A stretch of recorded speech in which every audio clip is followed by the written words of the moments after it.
Hello, everyone, and welcome to STOked, the ultimate Star Trek online podcast. My name is Chris. My name is Jeremy. Hey there, J-Man. I got good news for you this episode. Lay it on me. We're burning right through it. We're like magnesite holes, J-Man. We've got a ton of content to cover, and we've got a review of the new weekly episode. Hopefully. We actually haven't played it yet as we're recording this. I think you might know why. There's some server issues again. Yes. What a great problem to have, though. That means that too many people are playing your game. I guess That's got to suck, right? That's a very positive silver lining way to look at it. Because for me right now, I'm not feeling so positive about it. I know. Maybe later in Tactical View, I'll have a different opinion. But coming up first, let's talk about this week's Ask Cryptic that came out since we recorded our last show. This Ask Cryptic is only the tip of the iceberg. We've got so much news this week that all feels, I love this, it feels like beta news again. It's like Inside behind the scoop scenes. stuff? Yeah, I know. Yeah, it's great. I Okay, know. so let's get into that. that. All right. There's just a few hot topics that I want to cover. The Ask Cryptic is huge. It's the biggest one that they've ever done. Super long. 51 questions. And I think they seem to be super frank answers in a lot of cases. Yeah. My favorite answer so far is, how's the ground combat system coming? In one word, awesome. I look forward to that. Although that answer is a little cryptic. Yes.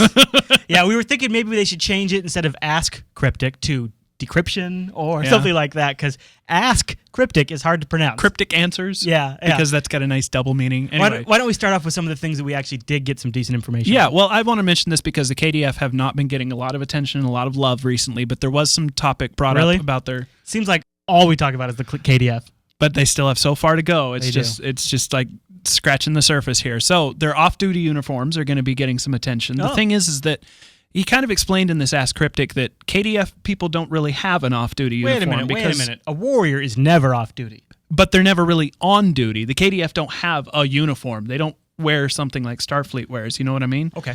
The same old thing that a Klingon wears to Deep Space Nine to hang out is the same thing he wears on his battle bridge. So there's not really an off-duty thing. So instead what they're doing is just adding additional customization. Okay. Just across the board that you can do for anything. That's cool. And plus, actually, there's in some circumstances, I kind of wish the Federation was set up like that, because there's times that I would like to take components from one uniform, like the off-duty uniform, and apply it to my existing uniform. Like the mercenary kit that's on the C-Store. Yes. It's got those really cool bandoliers and everything, would which would love look to great take- on a tactical officer on-duty uniform. Yep. But you can't do it. So I'd almost kind of prefer the way the KDF are getting it. So that's kind of interesting. Those lucky bastards, right? What else do we got? Well, a little bit of bad news. At least this kind of rubs me wrong. But he Hold on. stated that I got to get my beer for this one. Okay, he stated that they're aiming for at least 5 featured series. Now, at least 5 featured series in 2011. So hopefully more than that. But 5 episodes each is only 25 weeks And out of a there's- 52-week year. So that's about half the year. Less than half. Barely less than half. But still, that means half the year we won't be getting any new featured episode content. Well, that's what he's committing to. He said if they can do more, they'd like to do more. Well, and additionally, some of these featured episode series have had dailies and things like that on top of it. So it's not exclusively going to only be 25 new missions in the year 2011. It just kind of rubbed me wrong once I did the math on it. It seems a little low. I would hope for more. Well, we were talking off air right before we hit the record button on the live stream that these weekly missions sort of become sort of a light at the end of the tunnel for the week. And Yeah, so they do. For me, about Wednesday, I start going, oh my gosh, it's only the middle of the week. Oh, but Saturday, I get a new mission to play. It's like looking forward to a new episode of Star Trek. So there's that.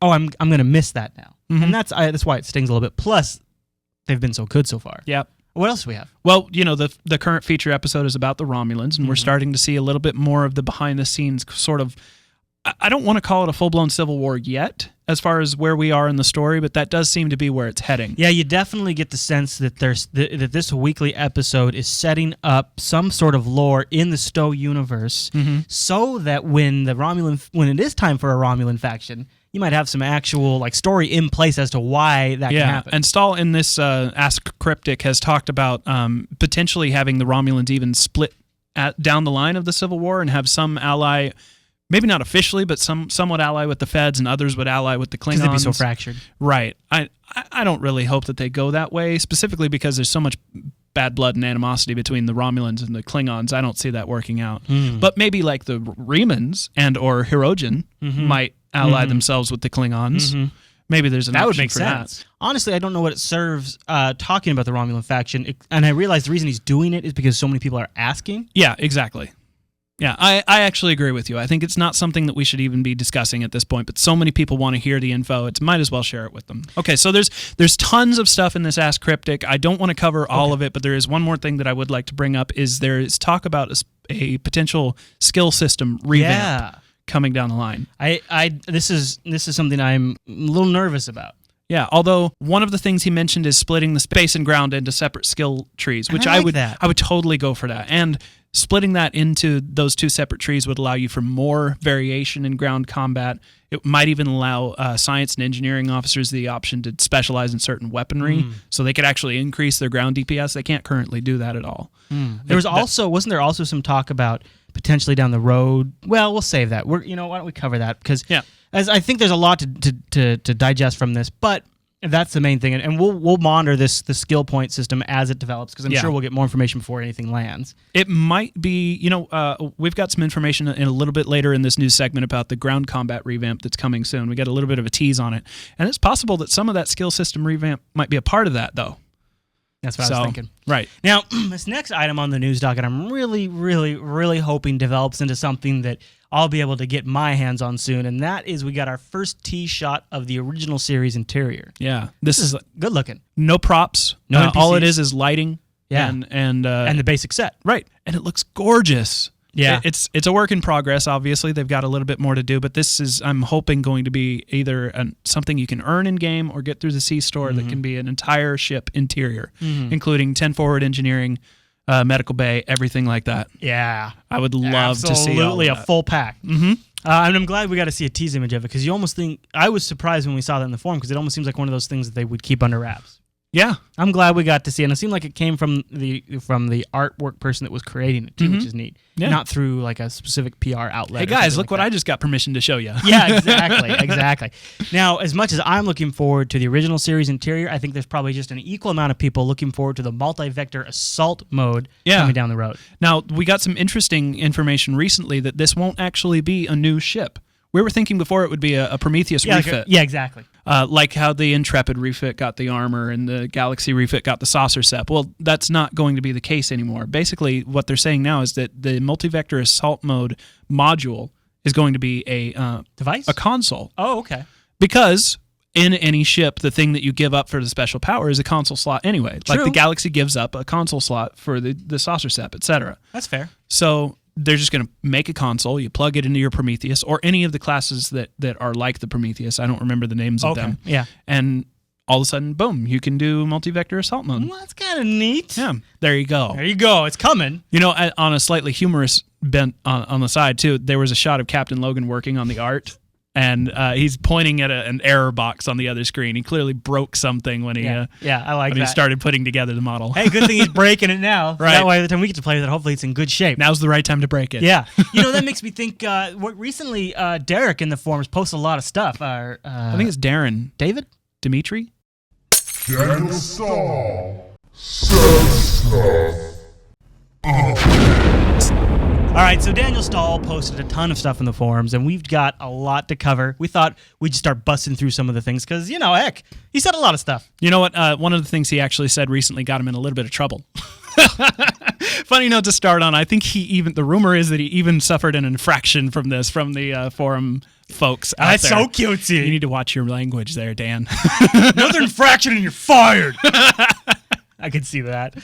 Yeah, He's just passionate. Nothing like writing up your boss. Yeah. Right. Yeah. We had a lot of little hints and drops in different threads about future remastered episodes. Yeah. And I guess we're going to see, there was a hint that somebody a little familiar might show up in a future episode. Yeah. Well, it was mentioned that the actual quote was something along the lines that Leonard Nimoy is very particular about the way that Spock's ears appear.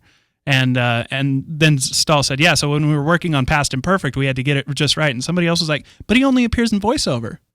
Not for long. Cool. So that means they probably got the rights to use his likeness. Yeah. Which is awesome. Yep. And will fit well. And I guess now they'll have something to match the voiceover, so there you go. Right. Now, any other updates that... A lot of information on the duty roster. Not only he listed a number of the features that they want to have in it. Still all very much a work in progress. This is a brainstorming session basically at this point. But a number of features that he listed just bullet point by bullet point. I've got the link in the show notes. You can read through them. Also, a whiteboard picture from a brainstorming How session. much do you love Twitter pics from Daniel Stahl? Yeah. Yeah. Love them. So, we've actually seen this whiteboard in person. This whiteboard wraps the room. Yep. And it's always full of crap. Yeah. So this just looked like the whiteboard's always looked to us. Right. But it's kind of But, fun. you know, he posted it on his Twitter, Yeah. and then the forums just lit up with this I think it's up to 13 or 14 pages now. of Zoom and people- enhance. Zoom and enhance. Trying to get all the information about what they're planning Oh, it on totally crossed my mind, too. Yeah. I just, not as hard In fact, as those guys. I have a link in the show notes to some of the translations that people think that they have come up pulled with. off? Yeah. Wow. You know, another one of his Twitter pics was a picture of the Lurpa, the Vulcan melee weapon that was used in Amok Time, and Archer used one at some point in one of the Enterprise episodes. Oh, Yeah, when they were down on Vulcan. I didn't know. Yeah, it's that big long staff thing with the bent thing. So they're adding more melee weapons, and this was a picture of somebody actually Awesome. using it. Oh, in cool. combat. Yeah. Now, J-Man, you know I like us the visuals. Yes, you do. We all love pretty pictures. Absolutely, and we've got one for us, too. Yeah, one more of these Twitter pics. You know, if you're not following Dan Stahl on Twitter, do it. Do it. I'll put a link in the show notes for you to find. You don't even have to sign up for Twitter just to read his feed. That's right. Because I know there's some Twitter haters out there. So Right. just- Anyway, so this final picture is from an upcoming episode of the Romulan featured episodes that we're doing now. This is from episode 4. the one we haven't gotten our hands on yet. No, it's actually 2 weeks Yeah. away. Yeah. But this one, he said you'll have to avoid enemy fighters while you're on the ground. And the picture is him actually on the ground looking up in the sky, and there's a Scorpion fighter going overhead. Awesome. Yeah. Awesome. Not only that, but this picture also includes a little bit of a preview of the over-the-shoulder ground combat aiming thing. Just like there's a little bit of a reticle in the middle of the screen. I wonder if you're going to have to do that to... Possibly. It'd be a nice way to show us a little bit of a preview of it. That's cool. Before we wrap up on all the stuff that Stahl covered, he also was interviewed by UFP Herald Magazine, and we've got a link to that in the show notes. We sure do. Yeah, It's so check mostly that just stuff that you've already heard before, but a lot of talk about fleet mechanics and upcoming Foundry features and things like that. So, and they have a really cool layout for their webpage magazine, so check it out. You liked that? It wasn't loading for me at the time I went to go see Oh, it. it was kind of cool. It's like an interactive magazine, yeah. having it right there in your computer. It was borked when I went to see it because I think a lot of people were checking it out. Now, not an official math segment this week because we've got tactical view and community feedback. That's true. And in fact, I was going to try to come up with some math for you guys. Because I didn't, I found something that I can kind of take its place. I'm going to call it a math thread spotlight. This is something from the STO forums. It's a mathy thread that's got a whole bunch of, damage parses and things like that about the way that certain powers work.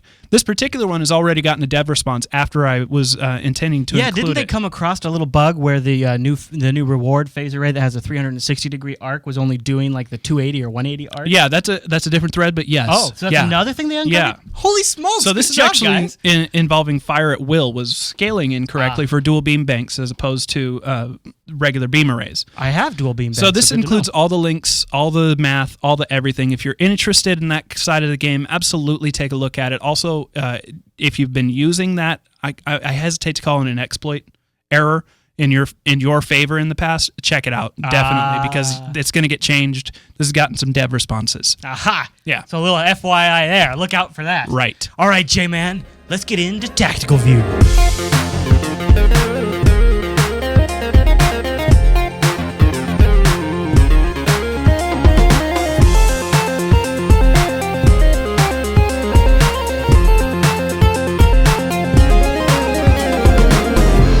Welcome to the Tactical View segment.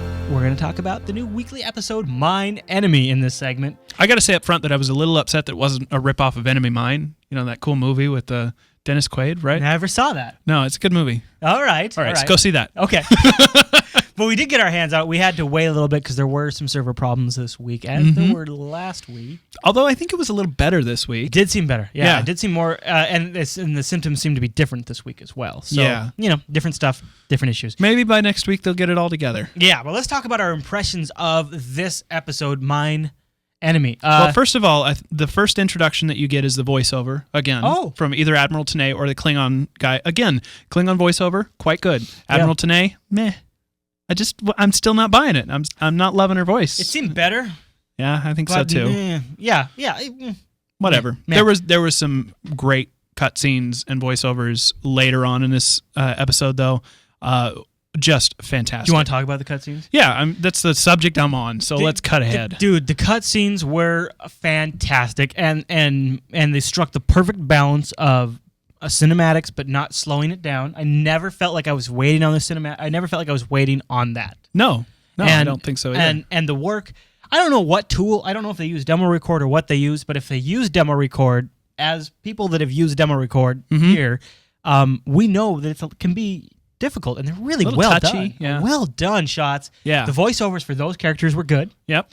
I immediately like just had this whole new level of association with these characters that I was up against. In fact, you have to beat one of them up later on. And I know the first time you got to her, you were like, well, now I don't want to. I feel attached to this character. And as a matter way. of fact, when the server went down and we had to come back in later, another one of my teammates, LaBelle, got a chance to do the diplomacy aspect. So you didn't have to. Yeah. So the first time it was combat. The second time through we did diplomacy, and it was rewarding. It should be noted that you can only take those options if you are an ambassador. It takes a very high level of diplomacy to get through this mission without punching some faces. You know, one of the first things that I think I noticed, and I mentioned when we were going through it, was that when you warp into space, you go up against these moons, and you're going up against Orions. And I thought, Orions, where do they come in? I did not expect Orions. Well, we're going here to investigate Ferengi's claim on a mining colony that is populated by Romulans, left over from the Romulan Star Empire. We don't know which moon in the system, though, that they're on. Right. So when you get there, you find out, you scan the first moon, and it's been claimed by the Orion Syndicate. Mm-hmm. And they don't like you being there so much. No. In fact, they very much don't like you being there. As a Star Trek fan who watched the movie, the 2009 movie, saw the Romulan world blown up, and now we're left with this hole in the Star Trek universe. It's so neat to see these different factions moving in. You know, the Vultures circled and they claimed their territory. Yeah. And because Stowe takes place, you know, like 30 years after that event, you get the enjoyment of pretending what would happen 30 years after Romulus blew up, and you got to figure people claiming their territory and stuff like this would happen. Yeah, absolutely. And the Orions would definitely be getting in on that. Totally. I love They're way opportunistic. I love the nod to that.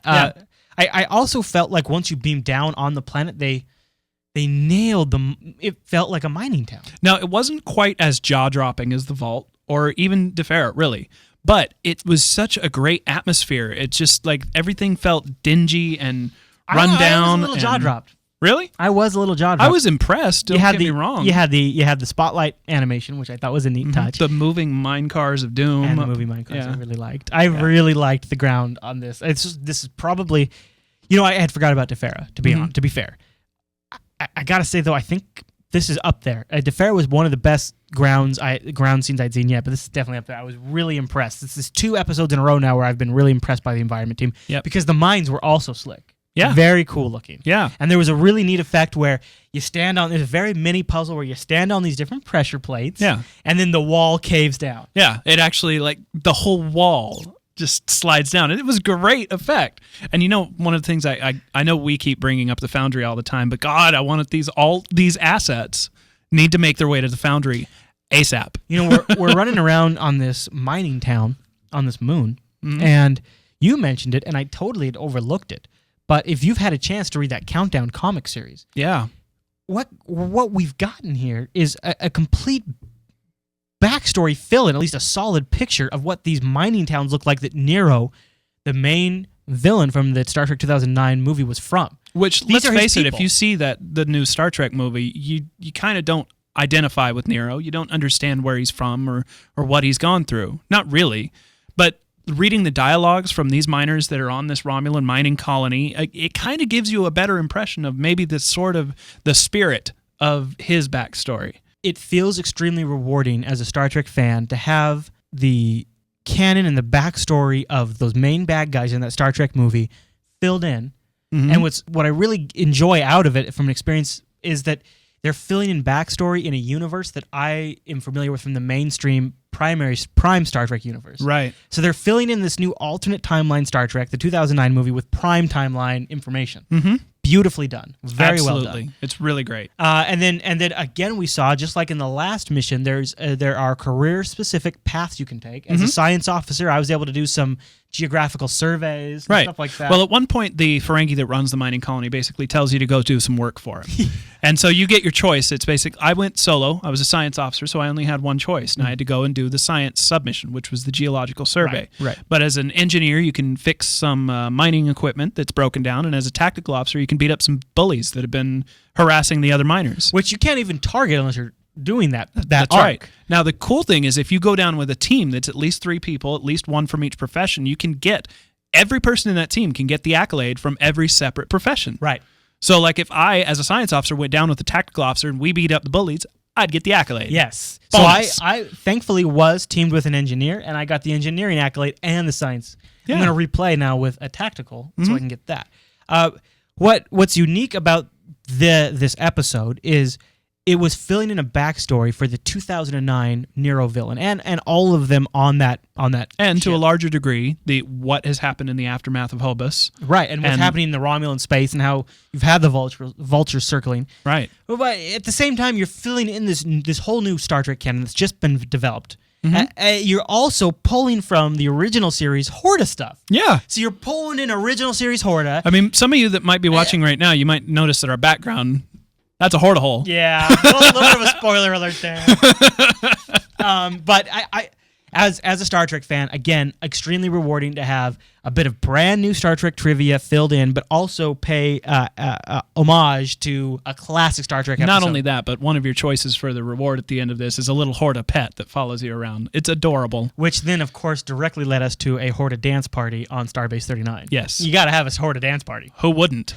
And actually, you got the chance to actually play with the Horta in a sense. Yeah. I got a little bugged out on, Right, you on, got on our stuck ground in a combat. crate. Yeah, our Horta was stuck in a crate. But when you went down there, your Horta was actually kicking butt. He's got a flamethrower. I was like, what? And there's an accolade for talking to him after you save his life called No Kill Eye. It's The great. accolade's called No Kill Eye. Yep. Which is funny.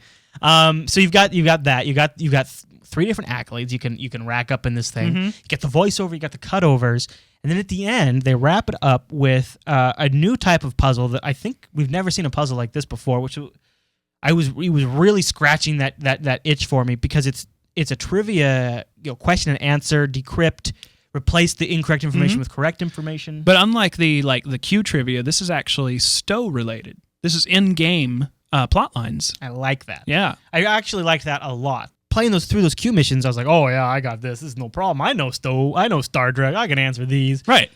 You kind of have to rack the brain when it comes to the Stowe. Well, not only trivia. that, but some of them are related to Klingon content, which not everybody has experienced. One of them is related to ambassador, diplomatic experience, which not everybody has experienced. Yeah. So now, granted, you can just click and click and click, and eventually you'll probably get it right sometime. But if you know the answers, it's nice. It is really it's a cool thing to do. I honestly thought I would not be so down with using trivia from in-game lore, but it actually worked out great, and I really liked it. I really liked the whole thing. It was great. This is the first puzzle that I've actually walked away from going, I would do that again. I enjoyed that experience. Yeah. I've honestly found the puzzles so far in STO to be, at best, slightly above mediocre, and usually below that line. But this one, I think it raises the bar. It was a great little mini game. I loved going to my ship. All right, let's go to my ship. Let's review all of the sensor log information that I got. I'm going to sit down in my ready room, and I'm just going to plow through it. And I have to admit that I was confused for a half a second when I left the mission and I was in sector space. And the fact that I wasn't directly put into the next portion of the mission, it confused me for a second. So you're but saying, you look at your log and it says go to your ready room. Do you suppose they have the ability technology-wise, to just have us go from ground to immediately to our bridges? I think we've seen that in other missions. Well, I was worried how that would break ground. Like when I zoned, I thought, am I going to bring my whole group with me? How's that going to work? And I was by myself. Yeah. But we've all seen those clips of Captain Picard with in his quarters or in the ready room with just a desk full of pads, just trying to figure something out. Right. Or Janeway digging through something. Well, that's exactly what I just did. I beamed up to my ship. I went into my ready room and I said, all right, I'm going to sit down and get to work and I'm going to crack this puzzle. Right. And that's what we did. That's what we did. An awesome way to end the mission. Now, just one more last thing that I want to mention. Before you get up to your bridge, you have to escape the mines. And there was that really awesome cave-in animation. I mean, it was a little cheesy when rocks bounce off your head. But cheesy, it was epic. Well, actually, canon speaking, those rocks probably should have been made from styrofoam, really. But it was just great. It was awesome when we were escaping the mine and all of a sudden they started. It's like an epic, all right, we got to get the heck out of here and just book and just run as fast as you can out of that place. And the whole a lot of fun. Helped with that. This was kind of a lengthy mission, kind of a reader mission, but I did not enjoy any moment of it. Before we wrap up is at times I felt a little lost at the ground combat. You probably don't even call it ground combat. It was more like ground exploration. Yeah. Where you run around and The mining town wasn't really laid out in a way that was very intuitive. It didn't make sense to me. Yeah. And because not everything was applicable to me, when you hit the mini map or when you bring up your area map, you just had a lot of eyes and circles on the screen. Because there were so many different things that you could do, and great stuff. I mean, we talked about enjoying the miner backstory on this in the mining town, but not everybody really wants to go through that. Some people just want to get their Horta, you know. Man, I just want my Horta. I just want my Horta. I know how you feel. I really enjoyed it, though. We'd love to hear your thoughts on it, so leave us a comment wherever you're watching this, or head over to JupiterColony.com and leave a comment in there, because there's a section just for Stoked, and we'd like to know what you guys think of this. And you know what? episode. On the subject of hearing back from you, what do you say we get into community feedback? Dude, let's do it. Let's roll community feedback.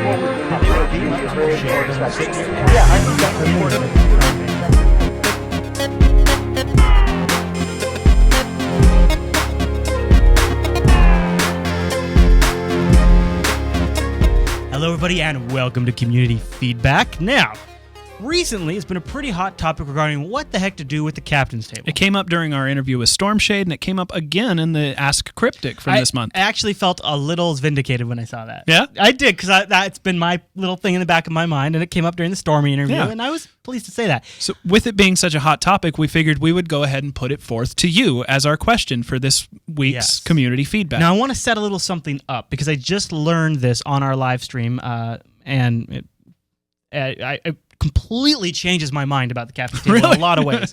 I've always felt that the captain's table didn't make a lot of Star Trek sense. Right. You know, I felt like it just didn't really fit. But we learned now that it turns out there was actually a Star Trek book called The Captain's Table. A whole series of books. Oh. Yeah.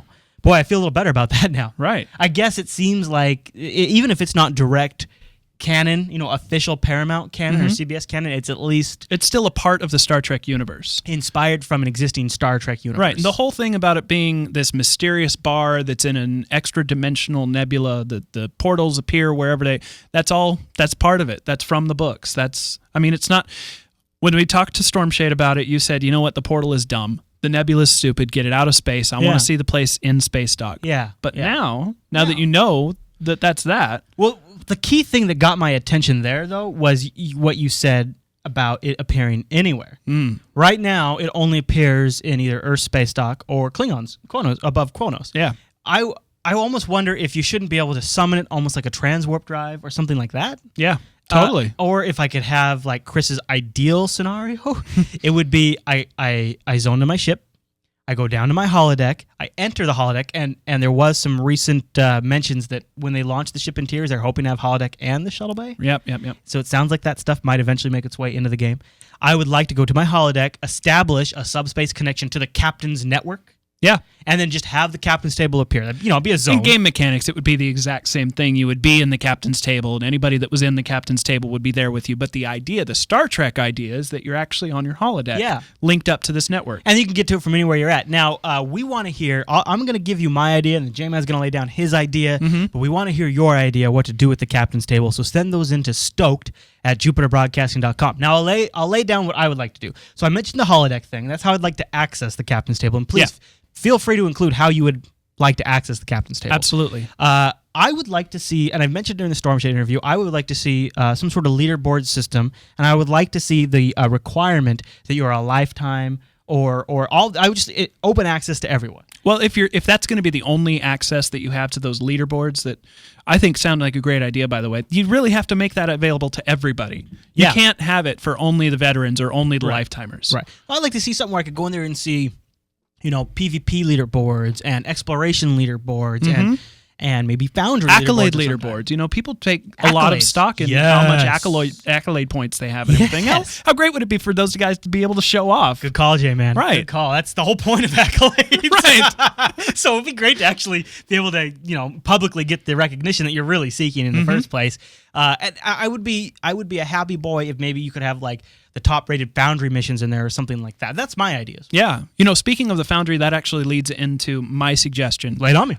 For the Captain's Table. Now, from this series of books as well, the idea here is that the drinks at the Captain's Table are free. They're on the house. Oh, I like that. But there that. is a payment that you still have to pay in the form of telling a story. Okay. So that's where this whole series of books come from, is a series of short stories. I get where you're going. The captains each tell their own story. Well, how great would it be if the Captain's Table were for Foundry mission authors? Yeah. That they were there telling their stories. And their story is their Foundry mission. Absolutely. And you get to experience the story. Mm-hmm.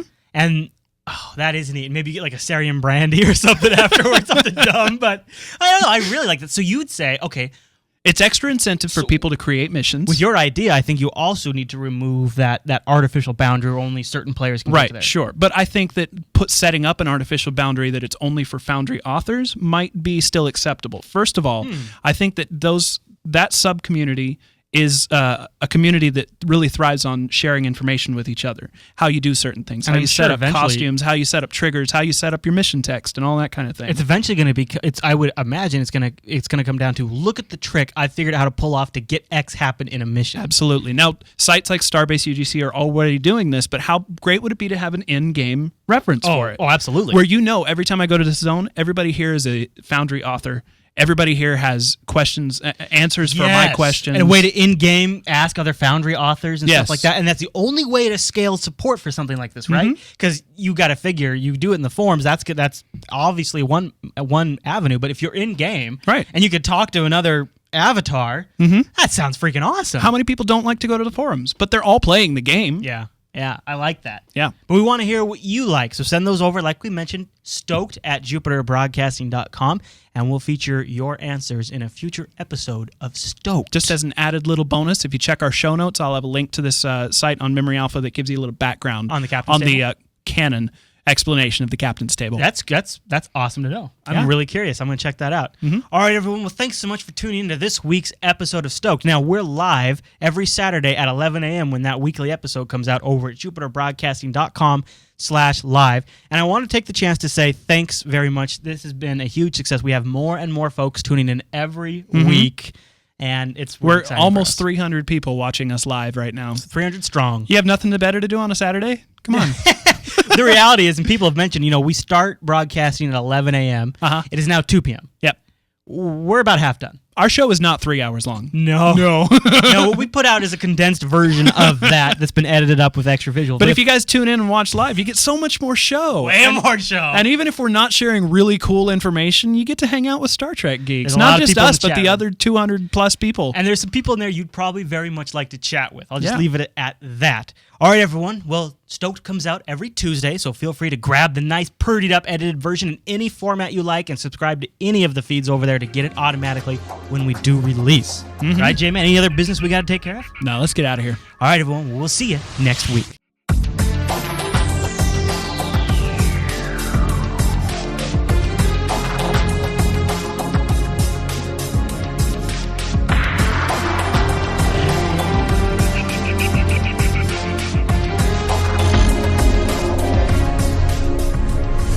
Boom. I like that. Excuse me, sir. Are you having trouble with this door? Captain, would you like me to help you here, sir?